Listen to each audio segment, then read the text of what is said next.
여러분 안녕하세요. 반갑습니다. 오늘도 여러분 또 이렇게 시로 여는 종교계 역사 함께하게 돼서 반갑습니다. 오늘 강의에 앞서 먼저 우남 이승만 박사의 4대 건국이념에 기초해서 만든 나의 조국 대한민국, 그리고 경제 부국을 일으키신 중수 박정희 대통령을 기념해서 만든 노래 혁명의 불꽃처럼 두 곡 이렇게 듣고 강의 시작하도록 하겠습니다. 먼저 나의 조국 대한민국 듣겠습니다.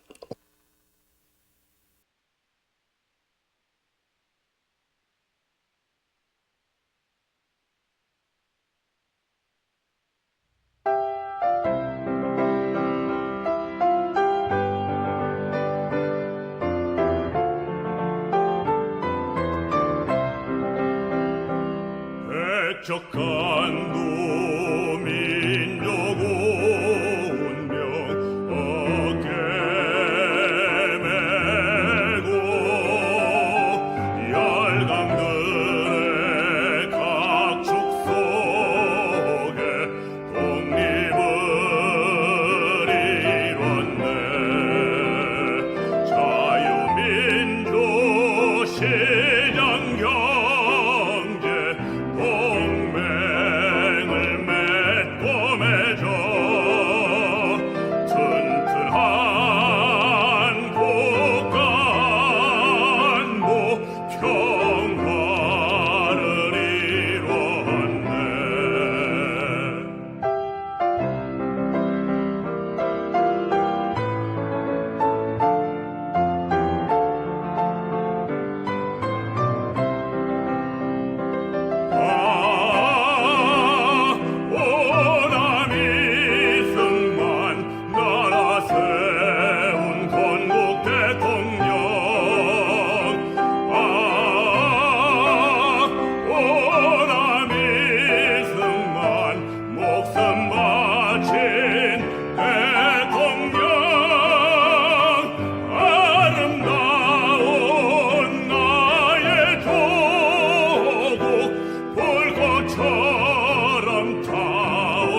땀 흘렸네.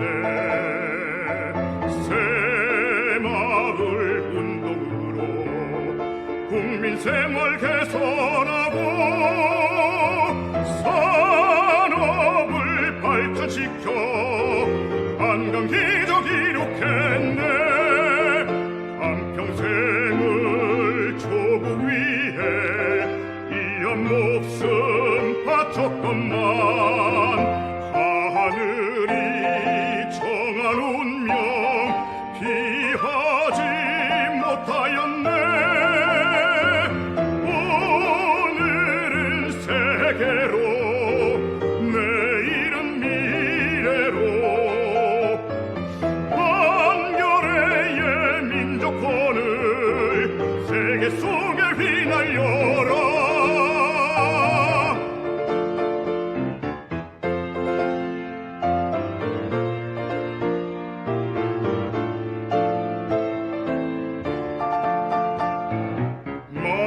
마을마다 도시마다 꿈과 희망 꽃 피우고 서로 돕고 세워주며 선진한국 이루었네. 국방을 강화하여 자유평화 드높이고 온 땅에 혁명의 뜻 불꽃처럼 펼치었네. 한평생을 조국 위해 이한 목숨 바쳤건만 하늘이 정한 운명 피하지 못하였네. 오늘은 세계로 내일은 미래로 한겨레의 민족혼을 세계 속에 휘날려라.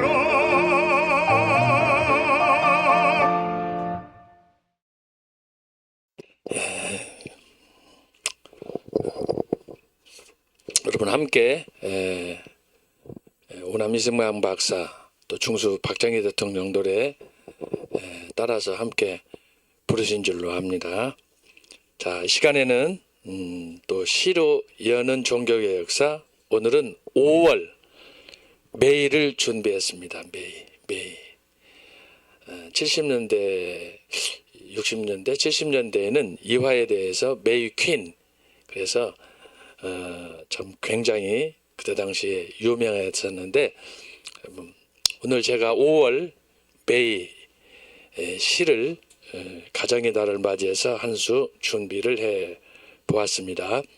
함께 낭송하시고 기도하고 시작하겠습니다. 5월 메이. 가정의 달 5월 메이.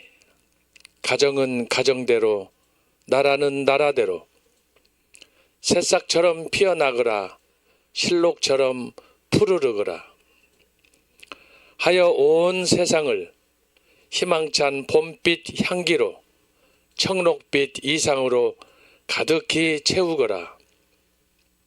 비록 세상은 어둠으로 여기저기 탄식분, 때로는 절망이어도 무슨 말을 해야 할지 두 눈에는 서러운 눈물 강물되어 흘러도 살다 보면 좋은 날 있으려니, 좋은 일 있으려니. 계절의 여왕 5월, 모두에게 희망이 있어서, 모두에게 축복 있어서. 기도하겠습니다. 하나님 아버지 감사합니다. 조석으로 일교차가 심한 요즘 오늘도 주님의 은혜 가운데 힘찬 하루를 또 살도록 인도해 주셔서 감사합니다. 하늘이 높고 푸른 것처럼 저희들의 마음도 올해 하늘처럼 봄빛 향기로 채우시고 우리의 마음속에 무엇보다도 주님을 담는 예수 향기로 가득 채우는 5월 되게 하여 주시옵소서. 자비하신 아버지, 4월 10일 총선 이후 이 나라는 표류하고 있습니다. 어디로 가야 될지, 누구를 믿어야 될지 한숨과 탄식뿐입니다. 주여 저희들을 긍휼히 여겨주시고 저희들이 무엇이 부족했길래 주여 우리에게는 뜻밖의 고난과 시련을 주시는지 깊이 깨닫게 하여 주시고 이번 주중에 있는 주여 저희들이 저희들이 현장 조사를 할 때 저희들이 적극적으로 참여하게 하시고 정말 4.19의 정신으로 이번 전수조사에 참여할 수 있도록 역사하여 주옵소서. 주께서 말씀하시기를 너희는 세상에서 빛이 되거라 소금이 되거라 말씀하셨습니다. 주여 저희들이 이 말씀 마음에 새기고 오늘 하루도 살아갈 때 특별히 애국 시민으로서 이 나라 민족을 위해서 헌신하며 살아갈 때 주여 결코 외롭지 않게 하시고 또 저희들의 힘과 꿈과 기대 꺾이지 않게 하시고 반드시 우리의 목적을 이룰 수 있도록 도와주시옵소서. 5,000년 역사 속에 오늘처럼 부강하고 행복한 때가 없었습니다. 전쟁도 없었습니다. 하나님 아버지 이런 복된 이 대한민국 저희들이 지키고 나갈 수 있게 하시고 우리의 선봉장으로 전광훈 목사님 세우셨사오니 저희들이 어디에 있든지 국내 해외 어디에 있든지 기도하며 정말 대한민국 조국을 위해서 헌신할 수 있는 우리 모든 우리 성도들 또 애국 시민 되도록 도와주시옵소서. 이번 학기 종교개혁사도 막바지로 가고 있습니다. 하나님 아버지 저희들에게 집중력을 주셔서 강히 경청하게 하시고 하는 사람 듣는 사람 모두에게 특별히 주의 은혜로 넘치게 하여 주옵소서. 시정을 주님께 의탁합니다. 저희들을 기억하시고 은혜로 함께하여 주시옵소서. 이 모든 말씀을 예수님의 이름으로 기도하옵나이다. 아멘. 제가 지난번 책 소개할 때 제가 쓴 책 중에 전광훈 목사 설교 심층 분석이라는 이 논문을 전광훈 목사 관련한 논문을 제가 최초로 썼는데 이게 몇 권 안 남은 것 같습니다.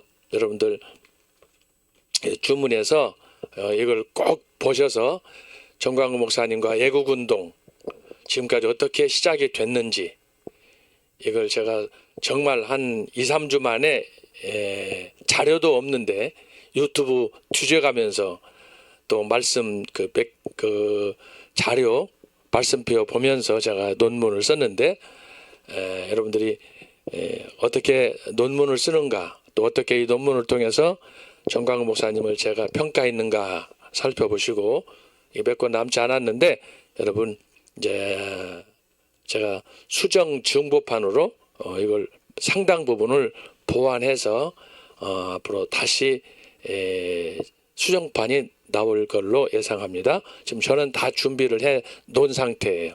그런 상태고요. 그래서 전광훈 목사의 설교 심층 분석 제가 지난번에 빠뜨렸는데 참고하시면 좋겠고 덧붙여서 지난주에 말씀했지만 저희 박사학위 논문 언약사상사 제가 기독교 역사 2000년사에서 최초로 어떻게 정통 기독교 신학이 영국에서 특별히 스코틀랜드에서 이것이 형성이 됐고 발전했고 미국 거쳐서 한국까지 왔는가 하는 역사를 아주 중심 부분만 제가 다루었습니다. 다 다룰 수는 없고 그래서 다루지 못한 부분을 제가 이제 강의 중에 초대교회, 중세교회, 종교개혁 이런 걸 통해서 제가 전체 기독교회사 한국 선교 138년 만에 제가 단독으로 초대교회부터 쭉 8권 이렇게 해서 썼습니다. 한국교회사만 제가 전공이 아니기 때문에 안 썼는데 앞으로도 제가 그동안 강의는 했었기 때문에 준비한 자료들이 있습니다. 출판사에서는 계속 그걸 내자고 지금 요청하고 있는데 조금 보완이 필요해서 지금 제가 망설이고 있습니다. 그래서 어쨌든 기독교 2000년사의 번역이 아니고 각 시대별로 나누어서 저술한 사람은 서희환 교수밖에 없습니다.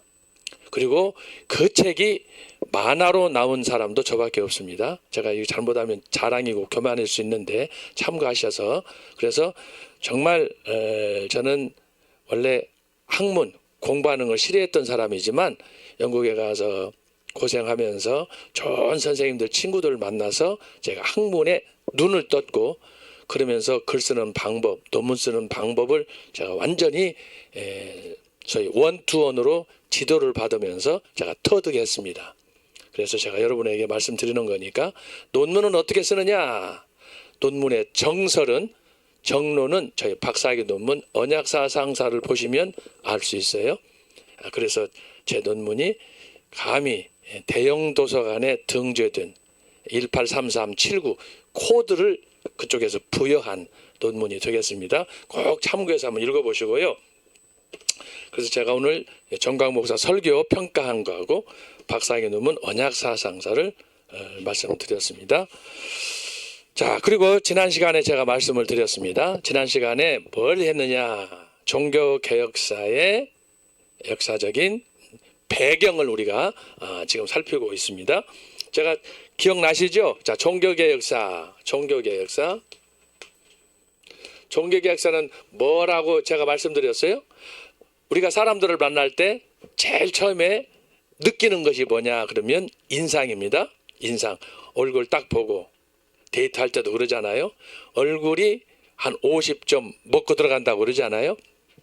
그래서 이 퍼스트 임프레션이 아주 중요합니다.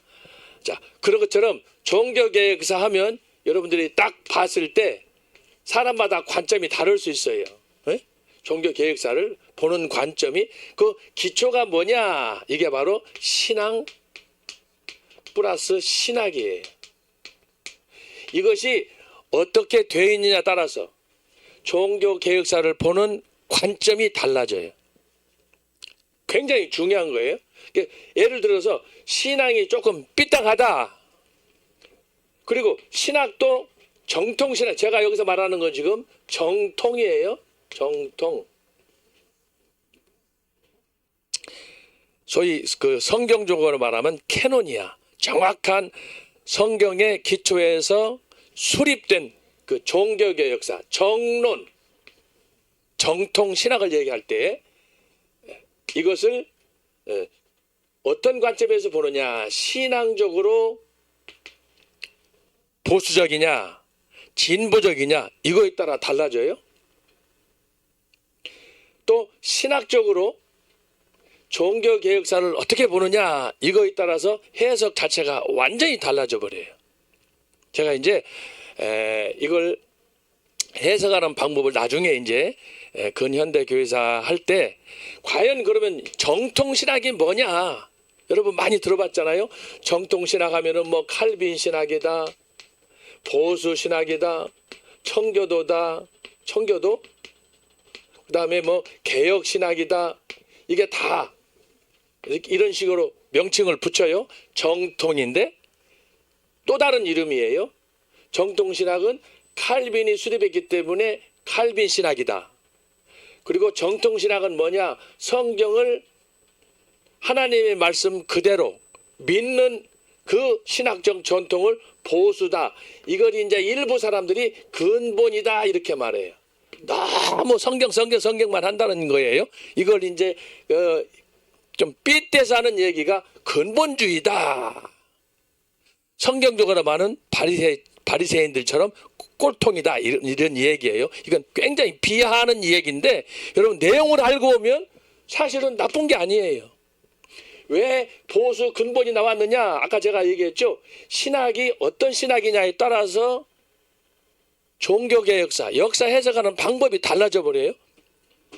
만약에 여러분이 소위 사유주의다, 공산주의다, 유물론지다 라고 하는 그런 관점에서 성경을 보면 성경은 아편이에요.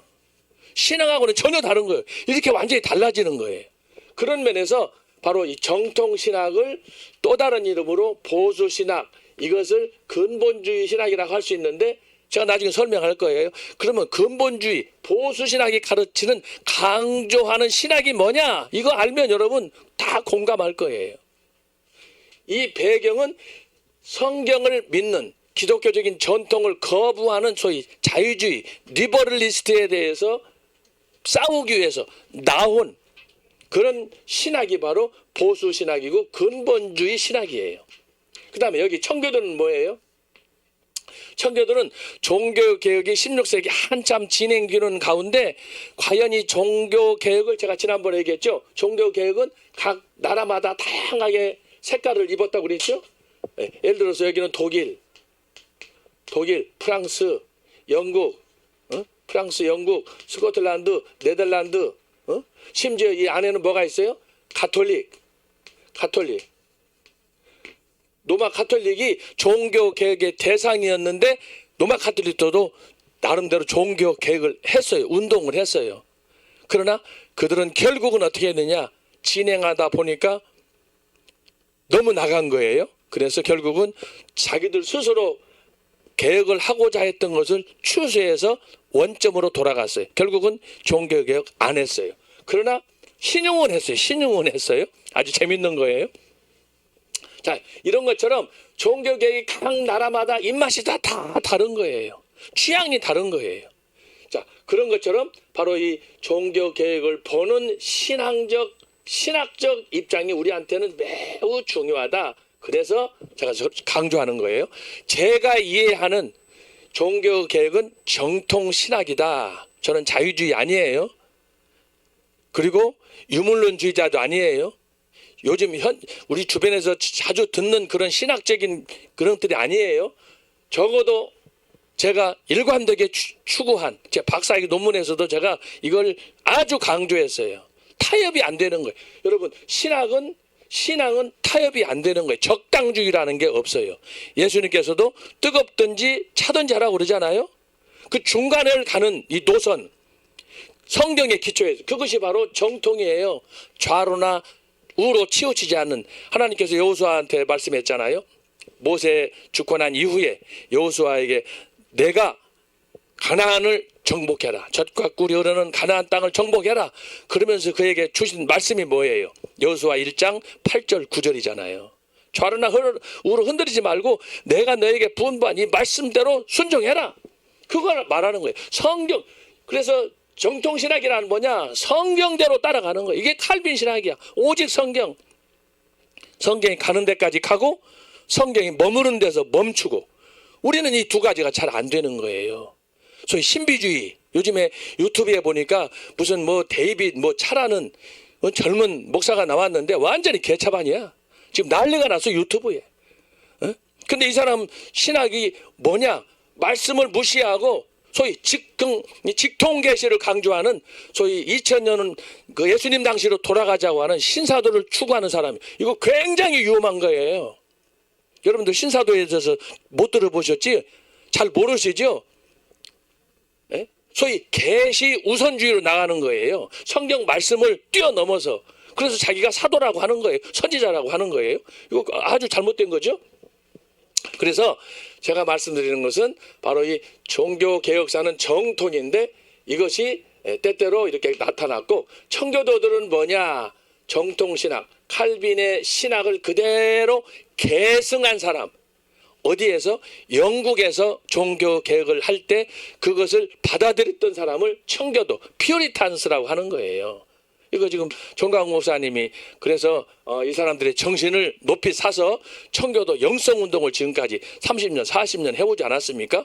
그것을 축을 이룬 것이 뭐냐? 말씀학교에 말씀 설교학교. 그것이 지금까지 약 한 35차례 40여 차례 했죠. 성령의 나타남 집회를 통해서. 이거 탁월한 거예요. 탁월한. 그렇게 해서 하고, 개혁 신학도 마찬가지예요. 개혁은 뭐냐? 칼빈이나 보수나 청교도처럼 하나님의 말씀에 기초해서 우리가 늘 새롭게 거듭나야 된다. 정체되면 안 된다. 말씀으로 돌아가는 운동이 일어나야 된다. 이게 개혁이야. 리폼드, 여기서 나오는 거예요. 그래서 이런 것들을 가르쳐서 대체로 정통신학이다라고 하는 거예요. 이것과 반대되는 것들은 정통신학이라고 안 해요. 인본주의 내지는 자유주의 신학 이렇게 말하는 거예요. 그래서 여러분이 아까 얘기한 것처럼 종교 개혁사를 이해하려고 할 때 이런 신앙적인 기초, 너무 신앙도 신비주의로 그냥 믿사없고 응답주의로 나가고 수도원에서 기도원에서만 살고 성경 보지도 않고 응답만 기다리는 사람, 신비주의. 이 사람들한테는 이 현실적인 감각이 떨어지는 거예요. 그런 거 보면 아주 하찮게 보이고, 그러다 보니까 뭐예요? 신학도 무시하는 거예요. 자기 혼자 교주가 되는 거예요. 자, 그런 현상이 나타나는데, 그래서 여러분이 지금 종교 개혁사를 볼 때 제가 지난주에 말씀한 것처럼 다양한 관점에서, 기억나시는지 모르겠어요. 뭘과 같이 부채살처럼, 부채살, 부채가 어떻게 생겼어요? 예? 부채가 이렇게 생겼잖아요.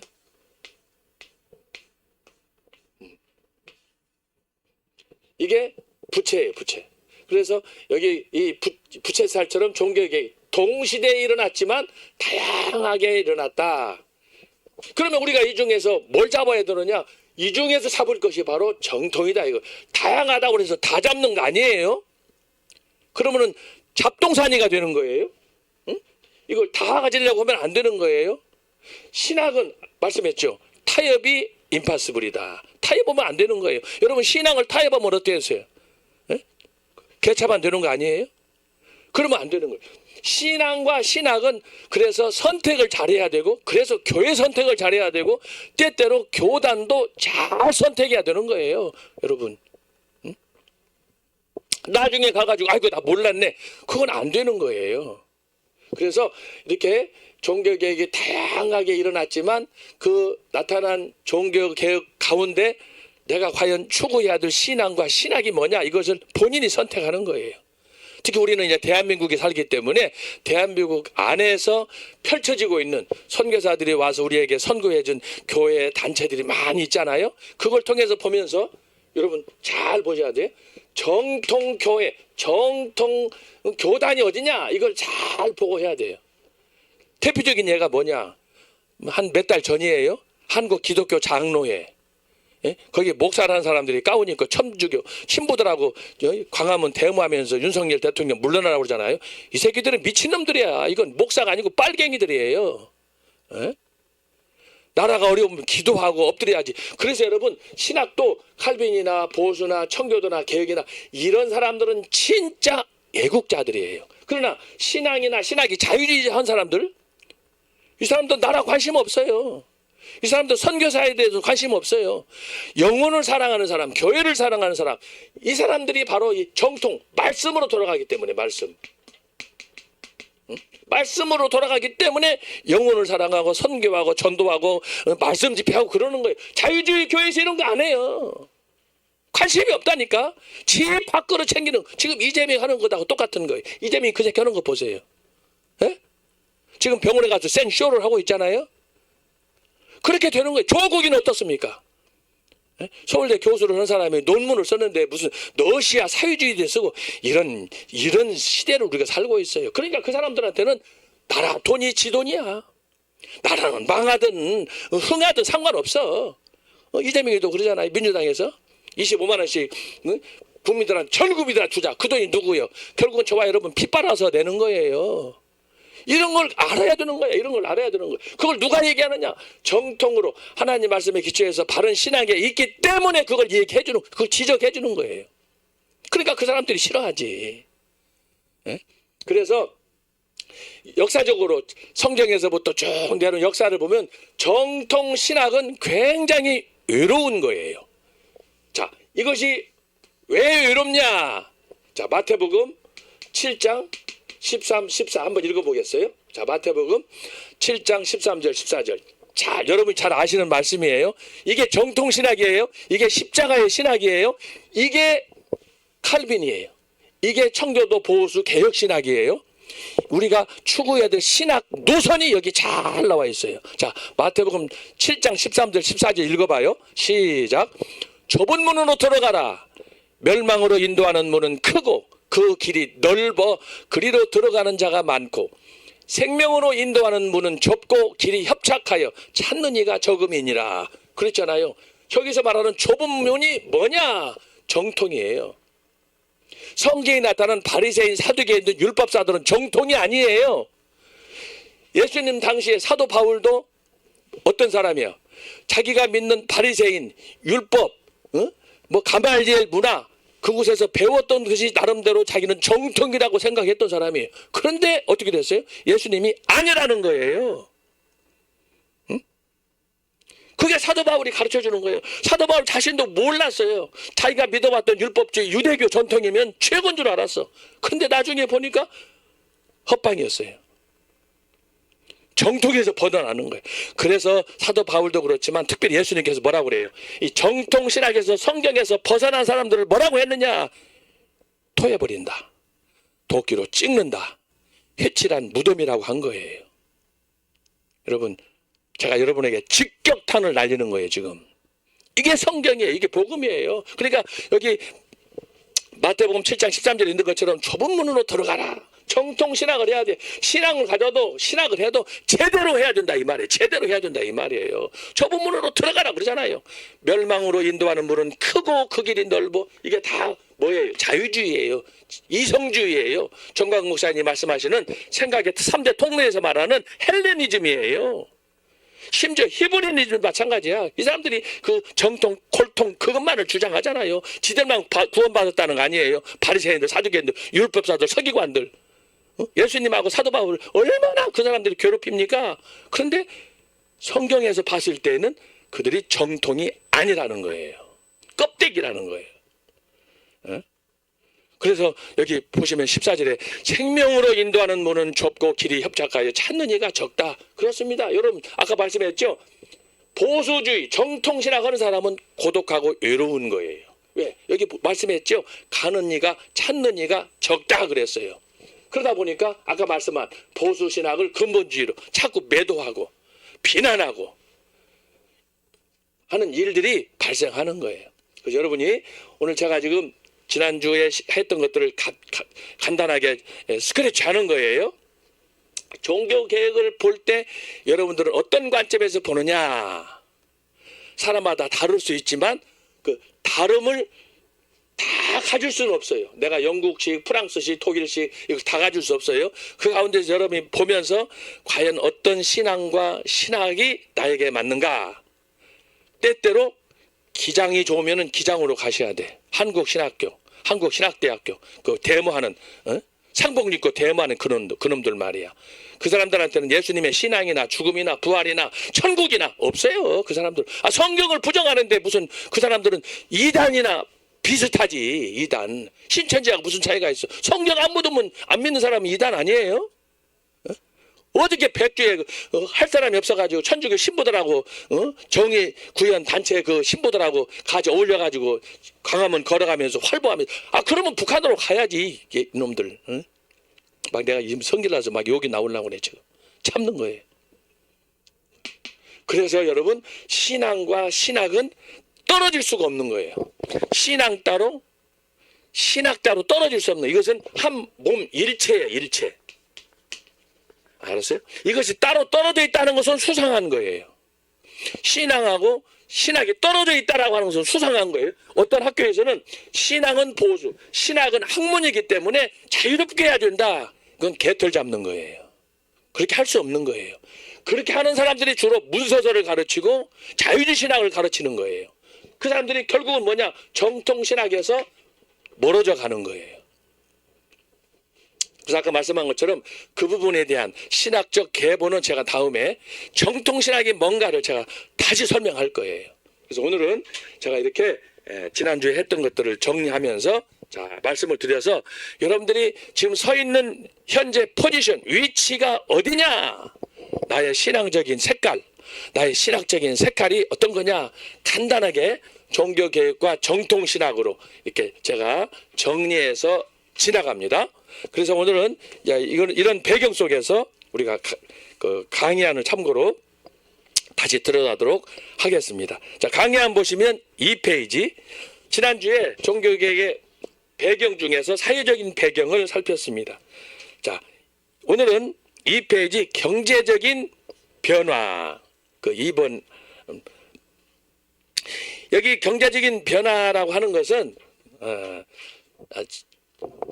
지금부터 500년 전을 여러분들이 상상을 하셔야 돼요. 우리나라 조선 세계 열강들 이제 제국주의에 등장하는 그런 분기점이에요.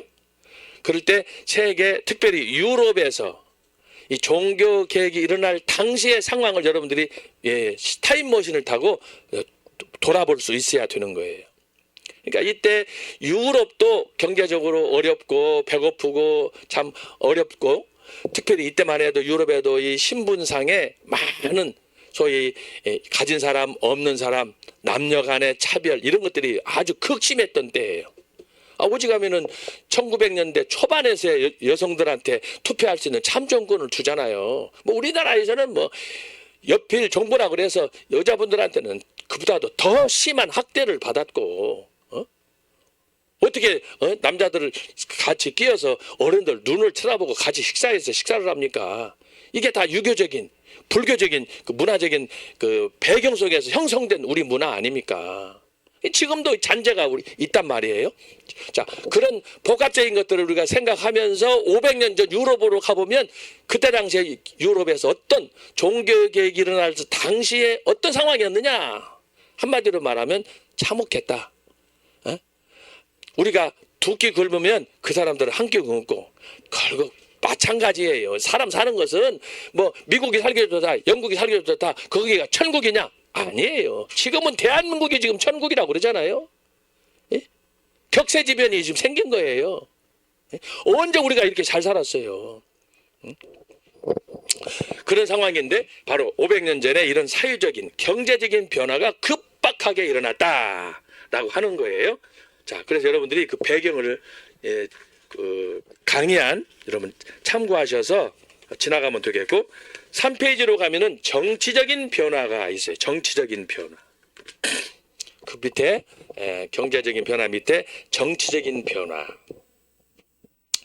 여기 정치적인 변화는 제가 한마디로 정리를 합니다. 자, 종교개혁 때 등장했던 새로운 이슈가 뭐냐? 그러면 자, 중세교회 기억나시죠? 중세는 1000년 동안 진행이 됐다. 제가 말씀드렸어요. 자, 제 강의를 여러분들이 집중해서 포인트를 잘 잡아야 돼요. 제가 수없이 강조해서 초대교회는 500년이다. 초대 중세는 1000년이다. 종교개혁은 50년이다. 이렇게 제가 얘기했어요. 50년, 1000년, 500년. 초대, 중세, 종교. 자, 그런데 바로 이 중세 1000년까지 자, 초대교회는 누가 대장이냐 그러면 일반 정치 역사로 봤을 때는 노마 황제예요. 노마 황제예요. 476년 서노마가 망할 때까지 노마는 적어도 얼마를 다스렸느냐. BC 753년으로 예상하면 약 한 1400년, 1300년. 그런데 이것이 이제 노마가 이때 동로마, 서노마로 나누어져서 동로마는 1453년에 망하기 때문에 그거 저거 합치게 되면은 노마는 2000년 역사가 되는 거예요. 대단한 거예요. 이 지구 인류 역사에 단일 역사로서 2000년 역사를 가진 나라가 거의 없어요. 그런데 있어요. 그게 뭐냐? 우리 대한민국이야. 그리고 중국도 보세요. 수많은 민족들이 이동하면서 지금 중화민국이라고 하지만 사실은 중국도 우리나라하고 비교하면 단일 민족이 아니야. 짬뽕으로 섞여 있어요. 그런 면에서 우리나라는 5000년 역사 속에 특별한 나라예요. 2000년이 아니에요. 우리는 5000년 역사잖아요. 반만년. 그리고 저 밖으로 가면 이집트라는 나라가 있어. 자, 구약 출애굽부터 시작되는. 여러분 지금부터 옛날 상고시대의 이집트는요. 요즘 말하면 미국이었어요. 미국. 예? 여러분 그때 사륜 마차를 타고 홍해를 건너는 이스라엘을 출정했던 여러분 10개 영화 보시면 딱 떠오를 거예요. 크게 이집트 지금 몇 년 전이에요?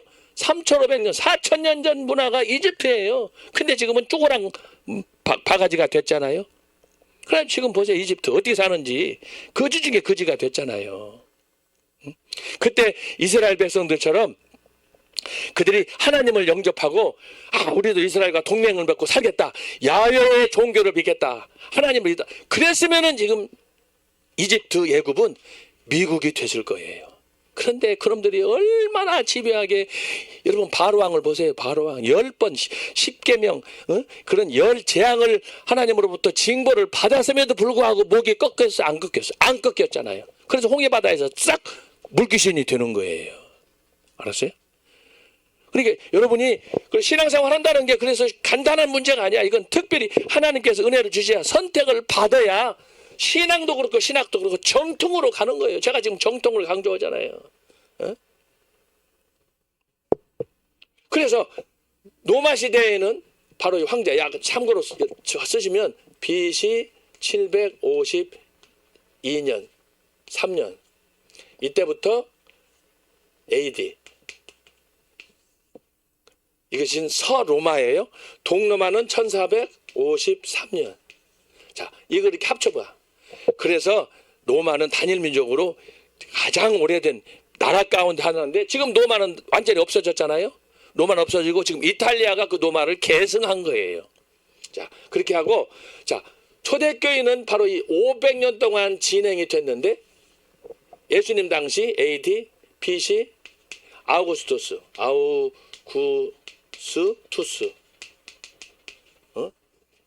마태복음 2장에, 누가복음 1장에 보면 아우구스투스가 호적을 시키잖아요. 그래서 예수님께서 베들레헴 이름으로 내려가서, 애굽으로 내려가서 호적하러 가신단 말이에요. 그 상황, 그때 당시에 통치했던 황제가 아우구스투스예요. 어떤 면에서 황제로서는 일대 황제. 그래서 로마 역사를 보면 이때부터 제정으로 바뀌는 거예요. 혹시라도 이 제정이라고 나왔으니까 로마 역사를 우리가 이해하려면 세 가지로 이해해야 돼요. 첫째는 왕정이에요. 왕정. 752년 이때 초기에 우리나라 고구려, 백제, 신라, 삼국시대처럼 왕정이었어요. 그러다가 우리가 잘 아는 그 유명한 카이자르 왕이 있잖아요. 카이자르 재상이 있었는데, 그때는 뭐냐, 카이자르가 자기가 황제가 되기를 꿈꿨단 말이에요. 그런데 그 사람이 중간에 이제 칼 맞아서 브루투스한테 죽잖아요. 그 시기가 언제냐 그러면은 공화정이에요. 공화정. 그래서 왕정에서 공화정은 뭐냐, 상당히 민주적인, 우리 공화당도 있잖아요. 미국에도 민주당, 공화당이 있는 것처럼. 그래서 공화정은 바로 이런 민주적인 선진화적 정치 제도를 얘기하는 거예요. 그래서 이때 당시에 있었던 게 뭐예요? 원로원이 있는 거예요. 원로원. 우리 같으면 요즘 미국의, 영국의 상원, 하원처럼 대단한 거예요. 지금 이게 2000년 전 얘기예요. 그 다음에 3번은 이 아우구스투스 때는 뭐냐? 제정이야, 제정. 이게 바로 황제예요, 황제. 황제 통치. 이 공화정에서는 원로원하고 집정권하고 정치를 나누어서 견제를 했단 말이에요. 여당 야당처럼. 그래서 로마 역사는 바로 지금부터 2000년 전, 3000년 전 얘기지만 왕정, 이 정치 구조가 이렇게 3단계로 바뀌는 거예요. 그런데 이 제정, 황제 통치가 476년에 망했다라고, 로마가 끝났다는 얘기예요. 그런데 이 로마의 영광이 얼마나 컸는지 중세 가톨릭 교회에서 거기다가 로마 가톨릭이라고 붙인 거예요. 그래서 중세 로마 가톨릭 교회는 뭐예요? 겉으로는 교회지만 실제로는 로마의 세속 정치의 전통을 그대로 가지고 왔다. 그래서 모든 로마 가톨릭 교회가 가지고 있는 성직 제도는 로마의 정치 제도에서 그대로 변형해서 사용을 했다라고 하는 거예요. 그래서 중세 로마 가톨릭 교회는 세속 교회가 되는 거예요. 겉모습만 화려하고 실제로는 세속 로마적인 그런 옛 풍습에 젖어 있는. 그래서 이때는 그러면 누가 주동자냐? 그럼 이때는 교황이야, 교황. 교황. 로마 시대 때는 황제. 중세 천년은 교황이 로마 황제처럼 행세하는 거예요. 여러분, 황제가 순교하는 걸 봤어요? 중세 로마 교황이 순교하는 거 봤어요? 절대 안 죽어. 이 사람은 죽어도 안 돼. 그렇게 내려오다가 종교개혁 때 이 제도가 깨어지기 시작하는 거예요. 소위 단독 체제가 이때는 종교 개혁과 더불어서 뭐예요? 민족주의가 되면서 영국식, 프랑스식, 독일식, 스콧 이게 나라가 이제 분리하면 그러면서 생긴 게 뭐냐? 바로 이 종교 개혁사. 다양한 교회가, 다양한 교단이 출현하게 됐다. 그러면서 각 교회마다 말씀을 통해서 자기 것을 찾는 거야. 그전에는 뭐예요? 다 벙어리예요. 잘못하면 이단이 되는, 성경도 번역하지 못하게 만들었잖아요. 왜? 교황이 신이기 때문에 자기가 1인 전하로 이걸 하고 있는 데가 지금 북한의 김정은이야. 근데 지금 우리 남한의 주사파들이 김정은이 좋다고 빨대 꽂고 지금 지랄들 하고 있잖아요. 이 미친놈들이지. 역사를 알면은 통곡할 일이에요. 통곡할 일. 정말. 그래서 여러분이 초대교 500년, 중세 1000년, 종교개혁 50년. 제가 그랬죠. 그래서 종교개혁 1517년 독일의 마틴 루터를 통해서 일어난 종교개혁이 50년 동안 진행이 됐는데 어떻게 1000년 동안의 그 세상적인 타락한 이 교회 전통을 50년 만에 이것을 정상화시킬 수 있느냐? 그래서 제가 뭐라고 그랬어요? 기적 중에 기적이다 그랬잖아요. 그런데 종교개혁자들이 어떻게 했다고? 그런데 초대교회로 돌아가자. 초대교회로 돌아가자. 그래서 초대교회를 갔더니 초대교회는 뭐가 있다고 그랬어요? 지난주에 제가 얘기했죠. 4가지 초대교회의 기둥을 제가 여러분한테 강조한 거예요. 이거 시험 문제 나온다니까 여러분들 신경도 안 쓰는 것 같아. 다 그러면서 100점 맞으려고 그래. 하여튼 여러분들 잘 하셔야 돼요. 그래서 제가 강조하는 건 뭐예요?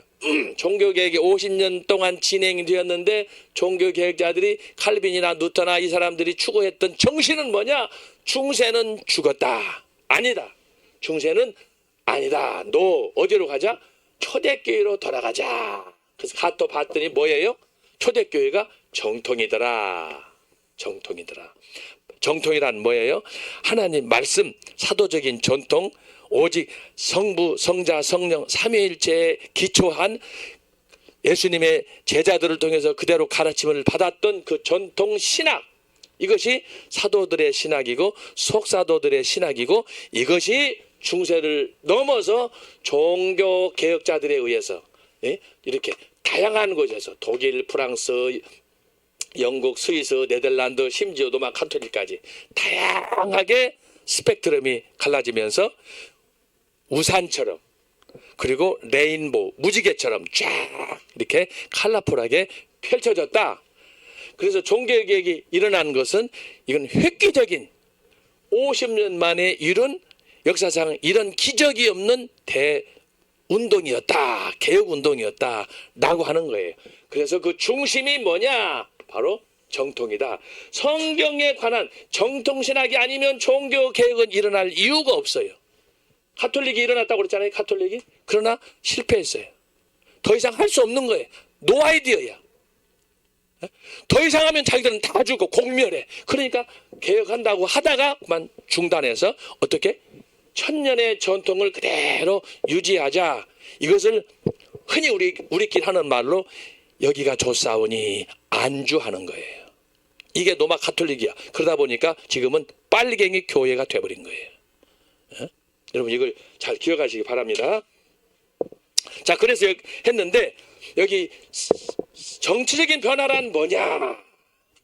자, 중세의 이런 상황 속에서 종교 개혁으로 넘어올 때 종교 개혁이 시작되기 전이에요. 자, 중세에서 종교 개혁으로 넘어오기 직전 이 상황이야. 이 상황에 뭐가 유럽을 휩쓸었느냐?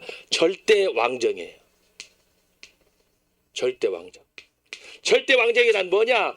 로마 가톨릭의 교황을 통해서 그동안에 통치받고 지도받았던 그것을 왕들이 영국, 프랑스, 독일, 스페인 이런 여러 이탈리아 이런 나라들이 자기들이 소위 말하는 절대적인 교황의 로마 시대의 황제의 권한을 가졌다.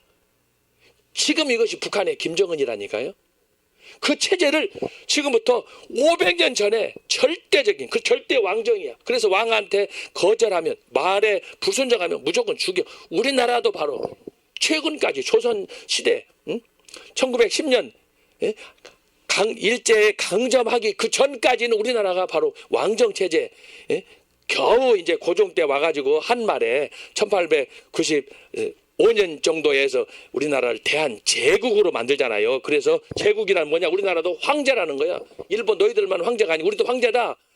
그래서 역사가 바뀌어. 우리나라 이 조선 역사가 대한 제국과 더불어 황제로 바뀌는 거야. 너나 나나 우리는 너희들은 황제 우리는 왕이냐? 아니라는 거지. 그래서 고종 황제라고 그러잖아요.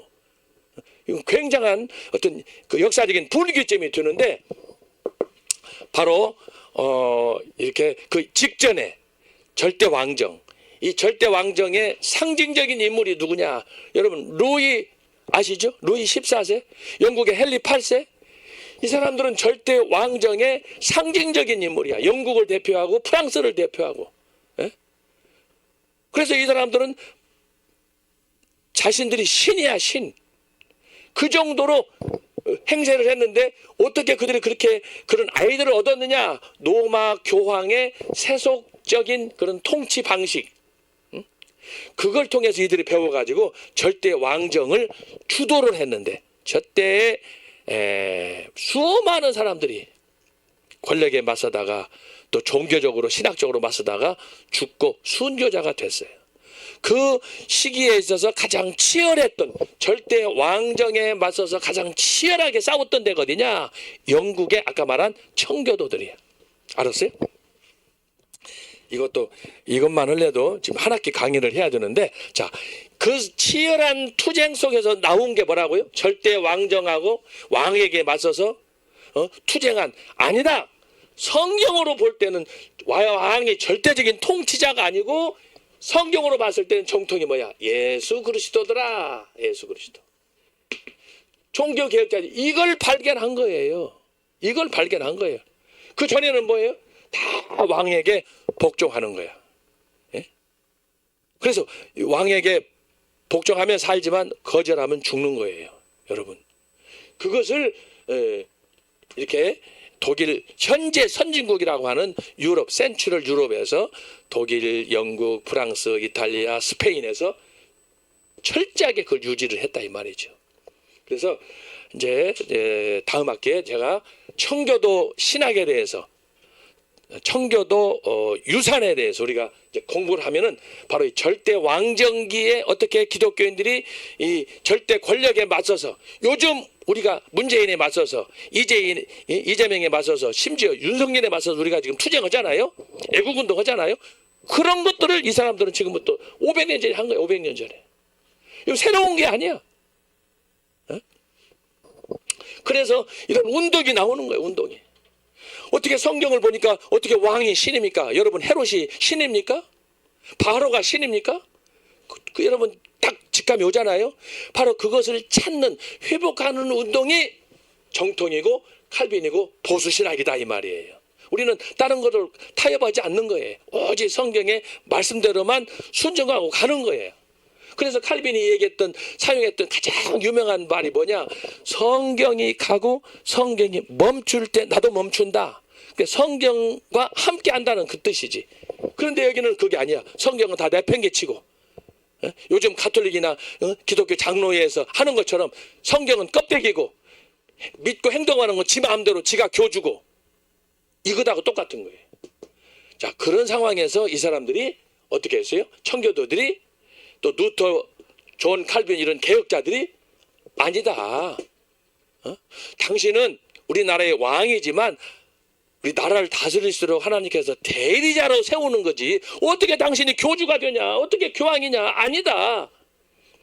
그래서 그것을 찾는 운동. 그래서 종교개혁이 뭐냐? 오직 성경이다. 오직 예수다. 이것을 제가 전전주에 말씀했죠.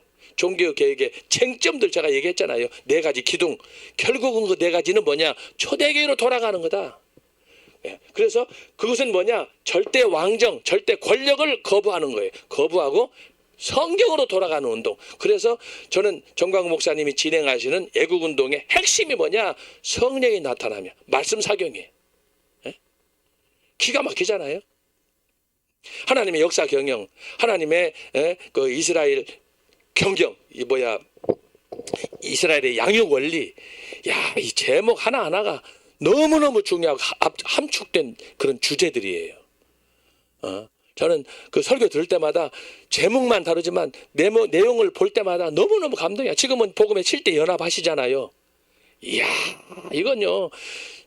제가 영국에서 공부하고 지금까지 교사하면서 했지만 이건 제가 정광훈 목사님을 통해서 처음 듣는 복음이야. 처음 듣는 메시지야. 근데 이게 주제가 여러분 말씀했지. 아까 제가 정광훈 목사 심층 설교 분석 제가 이 안에다가 다 썼어요. 여기 안에도 말씀표가 들어가 있어요. 내가 이거 다 연구한 거라니까. 이 안에 이거 말씀표 들어가 있잖아요. 말씀표. 이걸 내가 분석을 한 거예요. 도대체 정광훈 목사님이란 어떤 분이냐, 어떻게 해서 이런 말씀에 대한 그런 다양한 주제를 가지고 성경을 하나로 통찰력 있게 꿰뚫을 수 있느냐. 저도 기도 제목이에요, 여러분. 여러분 설교 한 번, 두 번 듣는다고 해서 터득할 것 같아? 성경 공부한다고 터득할 것 같아? 이것은요, 하나님께서 특별하게 정광훈 목사님에게만 부어주신 특별한 은혜예요. 이거 모방이 안 되는 거야. 가끔씩 이제 정광훈 목사님 설교 말씀표를 보고 여러분 강사들이 이제 설교를 하잖아요. 응? 전 목사님의 강의를 전수받아가지고, 근데 여러분 원조하고 여러분 비교 안 해봐요? 정광훈 목사님 설교하는 내용, 그 예화, 모든 진행, 찬양하는 것하고 다른 분들 하는 걸 여러분 비교 한번 해보세요. 여러분 이 말씀을 직접 받은 사람하고 그것을 전달받는 제2자, 제3자, 4자는 다른 거예요. 저도 모방이 안 되는 거예요. 그 정도로 정광훈 목사님이 지금 하시는 이 성령이 나타난 말씀은 특별한, 제가 여러 번 강조하잖아요. 예수님 당시 소대교회 이후 지금까지 기독교 2000년 사이 유일하다. 칼빈도 청교도도 누구도 이걸 접근한 사람이 없어요. 심지어 제가 직접 논문도 쓰고 했던 로이 존스나 존 사트나 리차드 백스터나 찰스 시미온이나 어거스틴이나 칼빈이나 노바디네스야. 아무도 이거 시도한 사람이 없어요. 그래서 제가 이것을 감동 받아가지고 토전 받아가지고 이 논문을 쓴 거 아니에요. 벌써 이것도 2년 전에 쓴 거예요. 안 산 사람 빨리빨리 사서 이거 읽어보시고, 그러죠. 도대체 정광훈 목사님이 어떤 분인가. 제가 그러잖아요. 한국 교회 지금처럼 정치적으로 교회적으로 영적으로 혼란한 때가 없는데 정광훈 목사님을 하나님께 우리에게 보내셨다. 그래서 감사하고 적극적으로 애국운동하고 이번에도 전수조사 할 때 여러분 다 참여해야 되는 줄로 압니다. 그래서 이게 바로 그런 배경이에요. 그런 배경. 그래서 이 절대 왕정이란 뭐냐. 내가 신이다. 어떻게 헤롯이, 어떻게 바로가 신입니까? 신이면 죽어요? 죽으면 안 되지. 그런데 권력을 탐닉하다가 결국 이 사람들은 역사 속에서 비참하게 다 죽었어요. 이 절대 왕정 시대만이 아니야. 그 이전 이후에 역사의 영웅이라고 하는 히어로라고 하는 사람들이 다 그런, 심지어 히틀러까지라도, 레닌 칼막스까지라도 다 그런 걸 꿈꾼 사람들이에요. 그러나 다 이슬처럼 사라졌어요. 어떻게 근데 그런 종자들이 하나님의 역할을 하고 신의 역할을 하고 구원자라고 나타날 수 있습니까? 제가 연구한 천부교 신앙촌을 설립했던 박태선, 이것도 완전히 사기꾼 아니에요. 응? 제가 연구해 보니까 기가 막혀. 자기가 나이가 5000살이래. 조금 지나고 자기가 나이가 1조 5천억 살이래.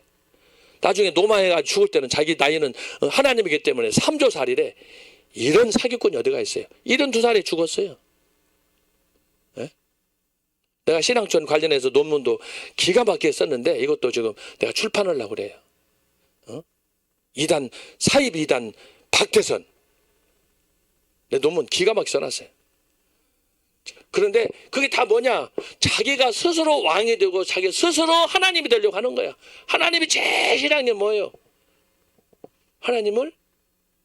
하나님으로 섬기지 않고 지가 하나님이 되는 거. 이것이 뭐예요? 우상 숭배 아닙니까? 하나님이 제일 싫어하는 게 우상 숭배잖아요. 지가 하나님 되는 거예요. 10계명, 1계명, 2계명, 3계명, 4계명을 다 깨뜨리는 거야. 여러분 그 종말이 어떤지 여러분 잘 아셔서 정신 바짝 차려야 돼. 자, 그래서 여기서 말하는 게 바로 그거예요. 그런데 종교 개혁자들이 아니다. 그 대표적인 사례가 뭐냐? 칼빈하고 루터하고 스코틀랜드의 존 낙스가 장로교를 창시한 칼빈과 존 낙스가 이 절대 왕정을 아주 증오했어요. 증오했어요. 뭐 싫어하는 정도가 아니야. 세상에 어떻게 자기가 하나님이 될 수 있고 내가 하나님이 될 수 있느냐? 이건 아니다. 이건 잘못된 종교다. 그래서 이것을 박차고 나간 게 장로교가 된 거예요. 장로교. 프레스비테리안이 이때 형성된 거 스코틀랜드에서요. 장로교는 뭐냐? 하나님께서 왕을 통해서 나라를 다스리고 교회를 다스리는 게 아니고 하나님께서 성직자를 통해서 목사를 통해서 당신의 교회를 치리하게 하신다. 어떻게 세속에 있는 군수가 면장이 시장이 와가지고 자기가 막 목사 주고 응? 자기가 안수하고 할 수 있어요? 이건 사기꾼들이 하는 거지. 그게 절대 왕정에. 지금도 영국에서 그걸 하고 있어요. 찰스 3세가 바로 그런 제도를 계승받아서 영국의 성공회가 지금도 하고 있는 거예요. 그래서 제가 아까 얘기하는 거예요. 종교개혁을 다양한 관점에서 보고 어떤 것이 가장 성경적인가 정통인가를 보고 우리가 선택하자라고 하는 거예요. 지금. 자, 그렇게 해서 이제 종교개혁자들이 이렇게 성경을 기초로, 성경은 한 권밖에 없는데 성경을 해석하는 관점은 사람마다 다 다르다고 그랬잖아요. 그런데 그것을 종합적으로 정통으로 핵심을 찔러서 성경이 뭐냐? 그걸 정리한 사람이 정통, 칼빈, 보수, 청교도, 개혁 이런 사람들이 그걸 했다. 이 사람들은 뭐냐? 성경을 사랑하는 사람이야. 성경을 주장하는 사람이야. 성경 아니면 나는 죽겠다고 하는 수은교자들이 여기서 나오는 거예요. 그러나 성경을 배척하고 성경을 모른 채하고 성경보다 지가 받은 계시가 더 좋다고 그러고 신사도처럼 그러면은 이건 이단이다라고 하는 거예요. 성경 없는 기독교는 없어요. 제가 얼마나 이걸 강조합니까? 종교개혁의 4대 기둥, 초대교회 4대 기둥 제가 한두 번 강조했어요. 여러분 머리가 터지려고 하지 않아요? 그러나 이것이 그만큼 중요한 엑기스이기 때문에 제가 신약 교회를 얘기했지만 이것은 구약도 마찬가지야. 구약의 율법도 이 네 가지 전통에서 쭉 흐르는 거예요. 네 가지 원리. 율법. 그 다음에 뭐예요? 정통 신학. 성경이 가르치는. 그리고 구약에서 가장 강조했던 것은 소위 성막에서 예배 드리는 거, 제사 드리는 거. 그게 예배 원리예요. 예배 원리. 네 번째는 뭐예요? 이방인의 빛으로 우리가 나가서 세상에 나가서 승리하는 거 아니에요? 이것도 구약도 똑같은 원리야. 네 가지 원리에 적용에 따라서 5가지, 6가지, 7가지가 될 수 있지만 제가 뼈대만 4가지로 추린 거예요. 그것이 초대교회 4가지 기둥이고 종교 중세교회도 마찬가지야. 중세교회는 이걸 다 까먹었다고 타락시켰다고 그러잖아요. 왜곡시켰다고 그러잖아요. 그런데 종교개혁자들이 그걸 다시 회복해서 초대교회 전통을 바로 세웠다. 그래서 종교개혁 레포메이션이다 이렇게 말씀했어요. 그런데 종교개혁 이후에 어떻게 됐느냐? 종교개혁 이후 자 1517년부터 50년 진행이 됐는데 자 지금까지 현재는 어떻게 됐느냐? 중세교회로 돌아가는 거예요. 여러분 지금 우리가 살고 있는 시대는 종교개혁자들은 초대교회로 돌아갔는데 지금 현재 교회는 어디로 돌아가느냐? 중세교회로 돌아가는 거예요. 중세교회. 인본주의로 돌아가는 거예요. 공로사상으로 돌아가는 거예요. 응? 다원화 시대로 돌아가는 거예요. 지가 목소리 큰 사람이다. 하나님이 되는 거예요. 지금 현재 그럴 때 이럴 때 저와 여러분이 추구해야 될 신앙이 뭐냐? 정통 이걸로 가야 돼. 아무리 역사가 혼란이 오고 격변을 하고 세상이 도전하고 이렇게 우리를 심지어 핍박하고 괴롭힐지라도 우리는 어디로 가야 되느냐? 정통 여기로 돌아가야 돼. 알았어요? 그래서 우리가 이번 학기에 종교개혁사를 배우는 거예요. 다른 거 아니에요. 이것만 알면 종교개혁사 더 이상 강의할 이유가 없어요. 하나의 원리만 정확하게 알면. 그런데 바로 여기서 정치적인 변화가 뭐냐라고 하는 자 종교개혁 일어나기 그 시기에 유럽에 절대 왕정이 있었다. 이 왕정은 교황의 통치 방식을 그대로 자기들에게 적용해가지고 소위 로마 황제가 초대교회 때 통치하던 그런 일방적인 원사이드한 그런 정치 구도를 가지고 스스로 신이 되는 것이 절대 왕정이다 라고 하는 거예요. 여러분 듣는 얘기로 절대 권력은 절대 부패한다고 하지 않습니까? 결국은 종말을 그렇게 맞아요. 절대 왕정. 그래서 다 마지막에는 어떻게 죽어요? 다 목 잘려서 아주 단두대에 올려가지고 비참하게. 여러분 제대로 자기가 나이 차서 행복하게 이렇게 평생을 살다가 죽은 왕이 얼마나 됩니까? 이스라엘 역사를 봐도 그렇고, 우리 세속사 2000년 지난 역사를 봐도 그렇고, 권력을 탐하고 전쟁을 좋아하고 평화를 깨고 인류를 해악을 끼치고 한 사람들, 여러분 히틀러라든가 나폴레옹이라는 거 다 보세요. 그러니까 하나는 권력도 그렇고 명예도 그렇고 적당히 누리는 것이 제일 좋아. 이것을 사도 바울은 자족이라고 그러잖아요. 주신 복이 다른데 너무너무 그렇게 막 허황된 꿈을 꾸면 되겠습니까? 지금 내가 보니까 조국하고 이재명이하고 문재인하고 이걸 완전히 우리 국민을 사기쳐가지고 지금 꽃놀이 패가지고 장난치고 있어. 근데 어제 오늘 제가 유튜브를 보니까 지금 임박한 것 같아. 마지막 종말이 임박한 것 같아. 윤석열 대통령이 뭔가 결단을 내린 것 같아. 그래서 우리는 어쨌든 그건 그거고, 어쨌든 이번 부정선거에 전수조사해서 우리 제통일당, 제가 엊그저께도 전문가하고 대화를 어제도 하고 했었는데 이분들이 분석은 뭐냐, 우리한테 와이들 한 300만 표가 컴퓨터 조작으로 인해서 조국한테 싹 가버렸어요. 그 12명이 우리한테 와야 되는 거예요 지금. 야, 내가 그걸 들으니까 내가 잠이 오겠어요? 내가 성질도 급한 사람이 열받아가지고. 자, 그랬는데 바로 여기서 말하는 3페이지의 정치적인 변화는 바로 이런 변화다. 절대 군주. 그래서 이 사람들은 주로 뭐라고 그러냐면은 절대 왕정은 소위 왕권 신수설이다 그랬어요. 하나님이 자기한테 줬대. 이것은 교황하고 똑같은 거야. 응?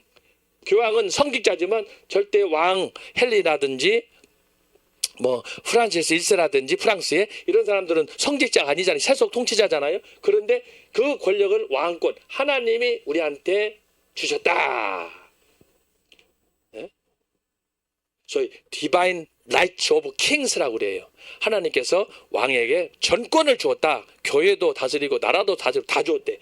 이런 사기를 치면 안 되는 거지. 네? 자, 그것이 바로 여기 3.3 정치적인 변화에서 가장 핵심이에요. 그래서 여러분이 종교 개혁설을 이해하려고 할 때 절대 왕정, 왕권 신수설 이것을 기억해야 돼요. 기억해. 절대 왕정, 슈퍼 파워. 우리나라 같으면 삼국시대, 고려시대, 조선시대에 왕이 가졌던 그 권력, 일당 독재. 현재로서는 북한의 김정은이야. 얼마 전에 나훈아 씨가 은퇴하면서 그랬잖아요. 저 뚱땡이 저놈의 새끼 말이야. 그랬는데 아이고 얼마나 속이 시원하든지. 근데 그걸 추정한다고 가라고 하면 가지도 않으면서 지금 데모하고 주말마다 지난 토요일 날도 제가 광화문에서 집회하고 이렇게 보니까 밤 9시 10시까지 정의당인지 뭐는지 이놈 새끼들 말이야. 거기서 데모하고 거기서 윤석열 물러나라고 거짓거리 하고 있더라고. 그러면 살기 싫으면 지들만 조용히 북한에 가면 우리라도 행복하게 살면 되잖아요. 이놈들은 꼴도 못 보는 거야. 그렇습니다. 이 자유주의 신학, 자유주의 신앙, 이성의 신학, 공로 사상은 남 겉으로 봐서는 유한 것 같지요. 결국은 고를 다 빼먹는 게 그놈들이에요. 그래가지고 25만 원씩 전 국민들 백성들한테 어려우니까 준대. 어려우니까 주기는 누가 돌라고 그랬어? 그거 다 빚어서 주는 거예요. 지금 부채가 얼마나 늘어난지 알아요, 여러분? 문재인 때? 지금 우리 손자들 그 다음 세대는 지금 어떻게 살아갈지 지금 직장도 없고 해먹을 것도 없고 막막한데 막 빼서 쓰자는 거야, 빚어다가. 이게 애국자고 이게 지도자입니까? 그런데 그놈들을 좋다고 누르라라 찍어주고 말이야. 그 앞잡이 노릇한 사람들이 지금 1600만 넘는 거 아니에요. 정말 기가 막힌 거야, 기가 막혀. 그래서 그렇게 하셔서 자 3페이지 정치적인 변화는 간단하게 자 그렇게 해서 여러분 교환을 참고로 해서 넘어갑니다. 그 다음에 4번은 인쇄술. 4번은 인쇄술의 발달 그랬는데 자 지난 전전 시간에 얘기했어요. 자 전전 시간에 제가 뭘 얘기했느냐. 자, 종교 개혁이 왔을 때, 그래서 이것은 중세로 말하면 중세 끝자락이에요. 중세 마지막, 중세 끝, 중세 말기. 이 말기에 일어난 거, 중요한 거 있어요. 많은 것 중에 가장 중요한 거 세 가지예요. 첫째가 뭐냐? 나침판이야, 나침판. 이 나침반 때문에 어떻게 되느냐? 세계는 육지에서 바다로 나가는 거예요. 그래서 신대륙이 발견되는 거예요. 무엇 때문에? 나침판이 나왔어요. 두 번째는 뭐냐? 1400년대를 얘기하는 거예요. 나침반. 두 번째는 뭐예요? 기억나요? 안 나요? 이거 시험 문제 나오는 거야. 여러분들 좀 신경을 써봐. 어제 그제도 어떤 분 커피숍에서 만났는데, 교수님 시험 문제가 너무 어려워요. 쉽게 내주세요. 아니 더 이상 어떻게 해 내가. 한번 따라서 합시다. 할렐루야. 할렐루야. 이거 잘 들어봐. 그래서 첫 번째는 나침판. 자, 종교개혁 직전이라고 그랬어요. 중세 끝 말기라고 그랬어요. 근데 이것이 나오면서 종교개혁은 어떻게 되느냐? 결국은 종교개혁이 일어날 줄 모르고 이런 것들이 일어났는데 결국은 종교개혁한테는 엄청난 선물이 됐어요. 그래서 50년 만에 종교개혁이 성공하는 거예요. 이걸 가리켜서 일반 은총이라고 하는 거예요. 신앙생활 하다 보면 좀 깊이 가면은 신앙생활에도 두 가지 은혜 받는 방식이 있잖아요. 특별 은총이에요. 이거 정광훈 목사가 받았어요. 말씀의 계시를 창세기부터 성경 그 계시록까지 쭉, 여러분 지난 주일날도 창세기부터 새 예루살렘까지 펼쳐지는 그 그림 칼라로 된 거 쫙 보셨죠? 이야, 그 그림 그릴래도 보통이 아니야. 한국 최고의 화가가 그걸 도표대로 그 한두 번 수정했겠어요? 내가 볼 때 100번, 1000번은 수정해서 만든 거야. 연도별로. 그림으로 예쁘게 해가지고. 근데 그걸 그리게 한 정광훈 목사님 머리에는 뭐가 들었을까? 그러니까 그게 궁금하다고 그러잖아요. 성경을 완전히 관통하지 않으면 나오지 않는 그런 그 핵심적인 성경의 계시의 말씀을 그가 정리해서 우리에게 전수해 준다. 시대별로, 제목별로 다양하게. 얼마나 축복이. 이건 영국에서도 미국에서 어느 나라에서도 없는 일이라니까요. 제가 그러잖아요. 2000년 사이에 최초라고. 20세기를 그렇게 들었다 놓았다 했던 영국의 유명한 강의 설교자 닥터 마틴 노이 존스. 택도 없어요. 이거 비교하면. 이거 비교하면 비교 1000분의 1, 10,000분의 1도 안 돼요. 진짜예요.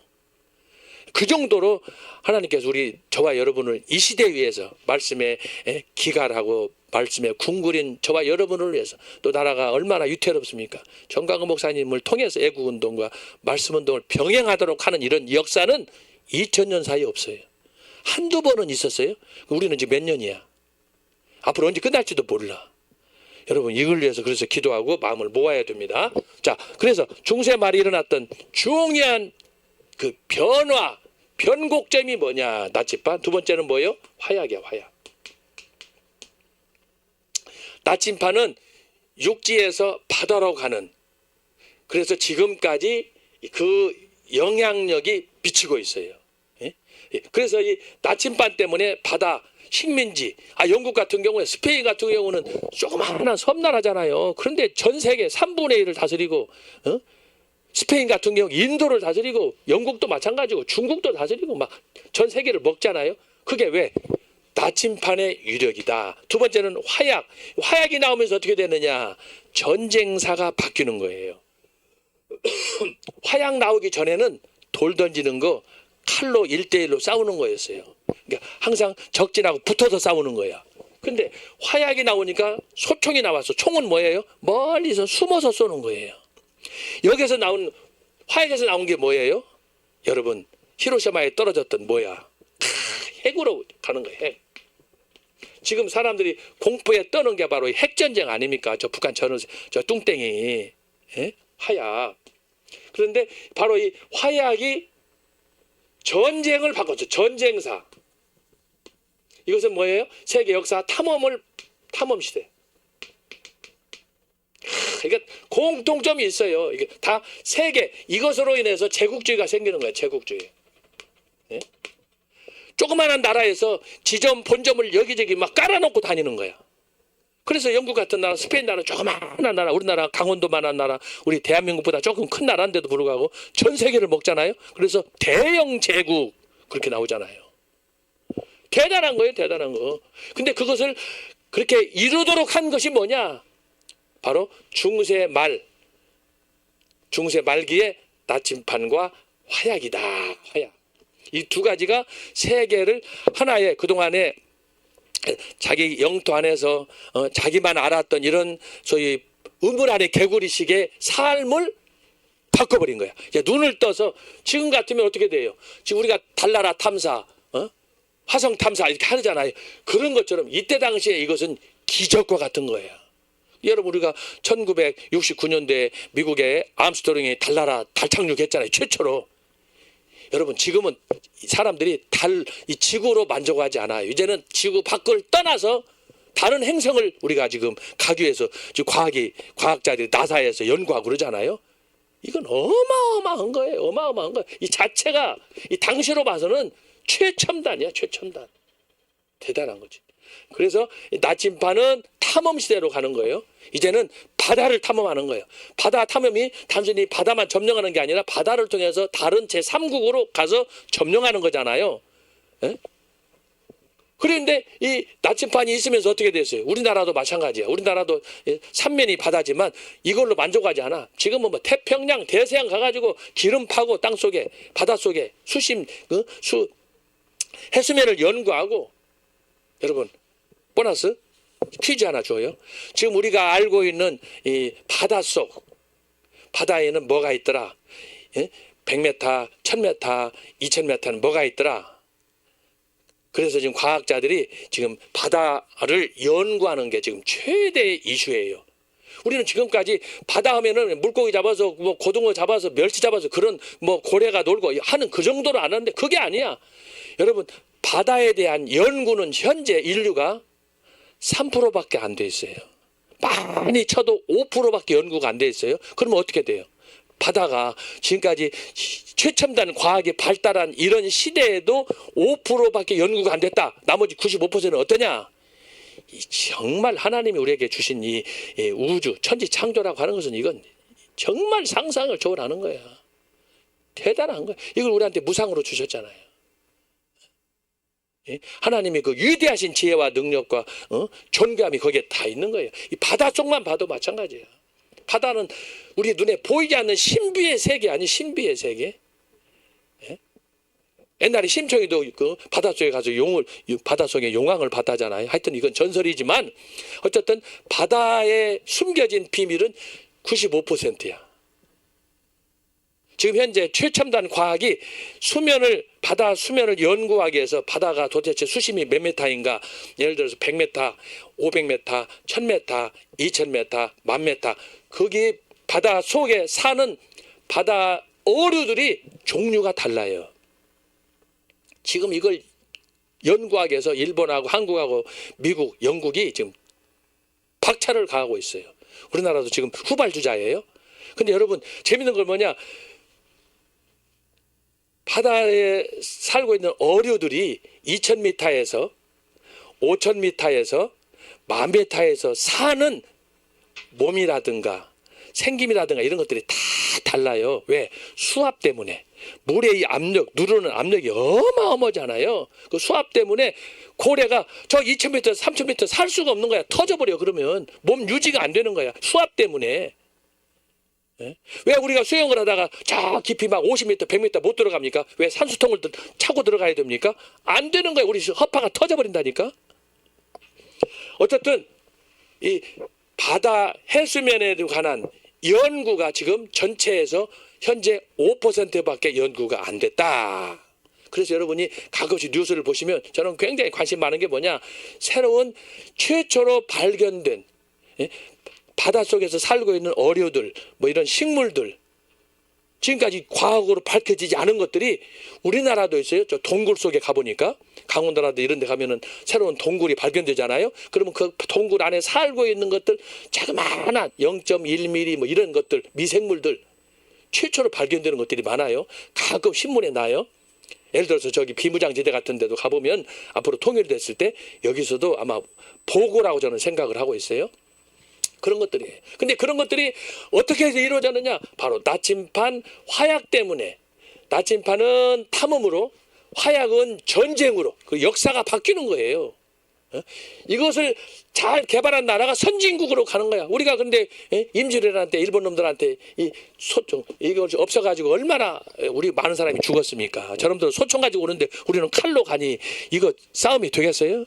죽창으로 하면 되겠냐고. 자, 마지막 세 번째가 뭐냐? 마지막 세 번째가 여기 나와 있죠? 인쇄술이야, 인쇄술. 아, 이거 출판 아니에요, 출판? 하나님께서 종교개혁 전에 절대 왕정기 끝 마무리에 뭐 했느냐? 하나님께서 이 세 가지를, 이게 다 과학이에요, 과학. 과학적인 선물을 우리에게 주었어요. 이걸 신학적으로 일반은총이라 할 수 있는 거예요. 일반은총. 이것을 하나님께서 우리에게 선물로 주셨어요. 그래서 이것이 이제 일어나면서부터, 자, 예를 들어서 보세요. 나침반이나 화약이나 인쇄술이 종교개혁이 일어나면서, 여러분 우리나라에 어떻게 해서 미국에 선교사가 왔어요? 배 타고 왔잖아요. 자, 그때 올 때는 쪽볶음도 가지고 왔어요.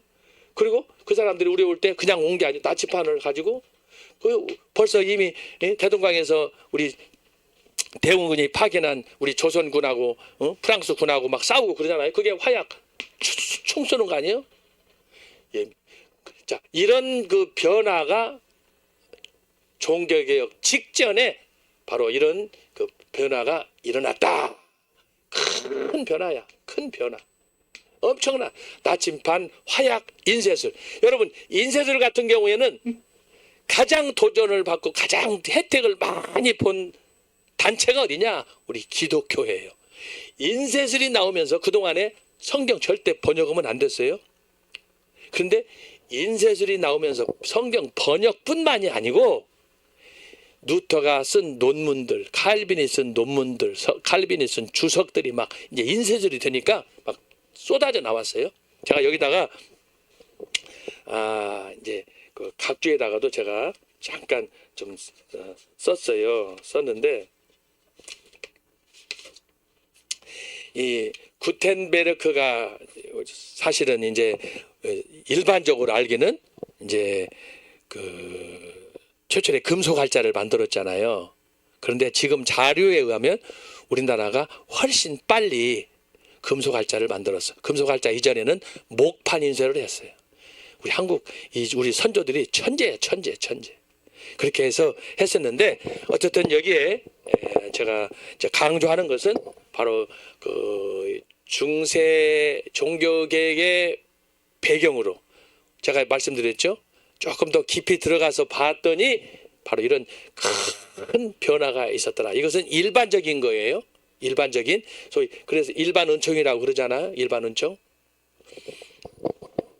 근데 이것은 이제 과학적이라고 한다면 이 과학적인 거 말고 자, 네 번째가 있어요. 네 번째가 뭐냐? 사상적이야. 사상적. 사람들은 뭘로 먹고 사느냐? 사람들은 생각, 사고로 먹고 살잖아요. 우리가 뭐 나침반으로 인쇄술로 화약으로 먹고 사는 게 아니잖아요. 우리는 뭘로 먹고 살아요? 파스칼이 얘기한 것처럼 생각하는 갈대야.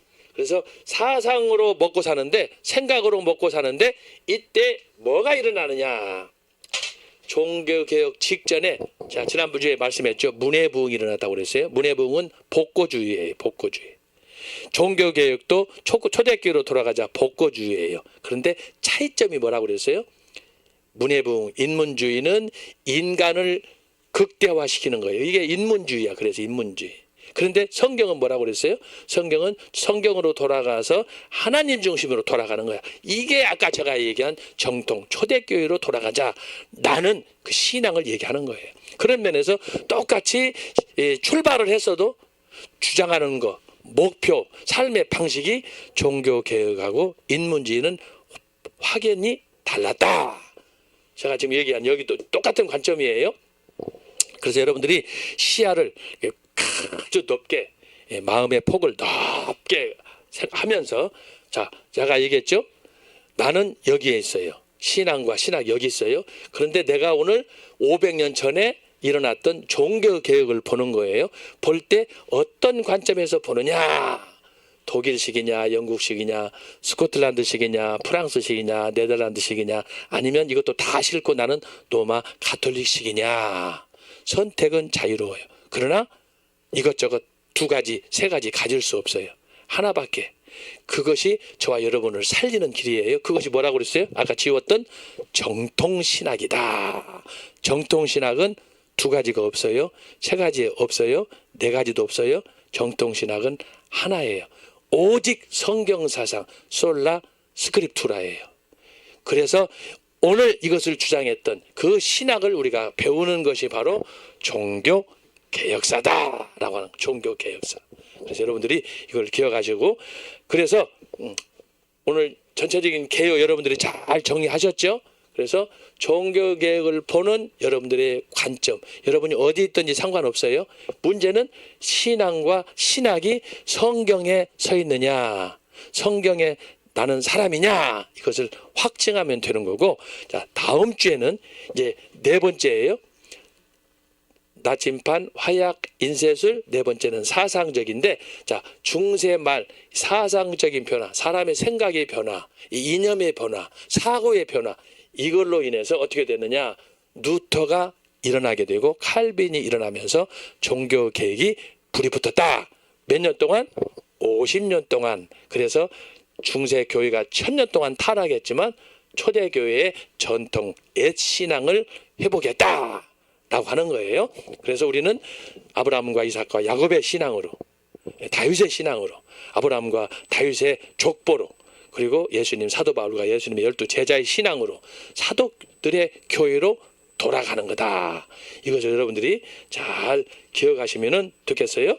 그래서 다음 주에는 사상적인 변화, 어떻게 생각이 변화되었는가, 특별히 정광훈 목사님이 설교하셨던 생각의 3대 통로, 만유 회복, 자, 이런 것들을 여러분들이 기회가 나면 한번 들어보시면 좋겠고, 이것과 관련해서 제가 어드바이스 드리는 거예요. 그래서 다음 주에는 사상적인 것과 더불어서 뒤에 영적인 부분까지 우리가 정리하도록 하겠습니다. 기도하겠습니다. 하나님 아버지 감사합니다. 오늘 또 종교개혁의 역사적인 배경, 특별히 정치적인, 경제적인 그리고 사상적인 변화에 대해서 우리가 살폈습니다. 주여, 이 방대한 역사 저희들이 다 기억할 수 없습니다. 주여, 긍휼히 여겨주셔서 지혜 주셔서 이것들을 잘 이해하고 분석하고 마음에 새길 수 있도록 도와주시고, 중요한 건 아무리 세상이 많아도, 아무리 세상이 거친 파도가 물결이 쳐도 우리가 생존하는 방식, 오직 정통신학 말씀으로 돌아가는 길밖에 없사오니 주여 그 믿음 저희들에게 허락하여 주옵소서. 이날도 주께서 복되게 하신 이날 승리하는, 감사하는 기쁨이 넘치는 하루의 삶이 되게 하여 주옵소서. 특별히 우리 애국운동, 청교도 우리 신학원 학우들 어디에 있든지 기억하여 주시옵소서. 감사하고 예수님의 이름으로 기도하옵나이다. 아멘.